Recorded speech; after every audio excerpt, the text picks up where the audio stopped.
வணக்கம்ண்ணா. வணக்கம் தம்பி. நம்ம பார்த்தீங்கன்னா, இப்ப லுங்கி ஐட்டம் காட்டுறோம். சொந்த தயாரிப்பு. மெயினா வியாபாரிக்கு மட்டும் தான் குடுக்குறது. வியாபாரிக்கு சிறந்த கடை நம்ம ரூபா சில்க். ஸ்டார்ட்டிங் ரேட்ல இருந்து காட்டுறேன் பாரு. வெறும் ரூ. 60 ஒரு பீஸ். வெறும் 60. வெறும் ரூ. 60 கட்டுக்கு 100 வரும். 100 எடுத்துக்கணும். அடுத்தது பாரு ரூ. 65 கட்டுக்கு 20 வரும். 20 எடுத்துக்கணும். மினிமமா 20 எடுத்தா போதும். 20 எடுத்துக்கலாம், 500 எடுத்துக்கலாம், 1000 எடுத்துக்கலாம். அடுத்தது பாருங்க 75 2 மத்து. அடுத்தது பாத்தீங்கன்னா 85 2 மத்து. அடுத்தது பாத்தீங்கன்னா உங்களுக்கு பாருங்க 2 1/4 85. அடுத்தது பாத்தீங்கன்னா உங்களுக்கு பாருங்க 2 1/4 95. அடுத்தது பாத்தீங்கன்னா பணப்பாக்க லுங்கி 105. எல்லாம் இது பாத்தீங்கன்னா எல்லாமே 2 1/4 பிராண்டட் லுங்கி.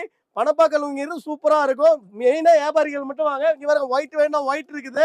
85ல இருந்து 120 வரைக்கும் இருக்குது. நம்ம கிட்ட அது மட்டும் இல்ல பாருங்க லுங்கி ஐட்டம் ஃபுல்லா இருக்கு. வெள்ளை வேஷ்டி இருக்கு. எது வேணாலும் எடுத்துக்கலாம் நீங்க. முழுக்க முழுக்க ஹோல்சேல் தான். ரீட்டைல் பார்ட்டி யாரும் கால் பண்ண வராதீங்க. நன்றி.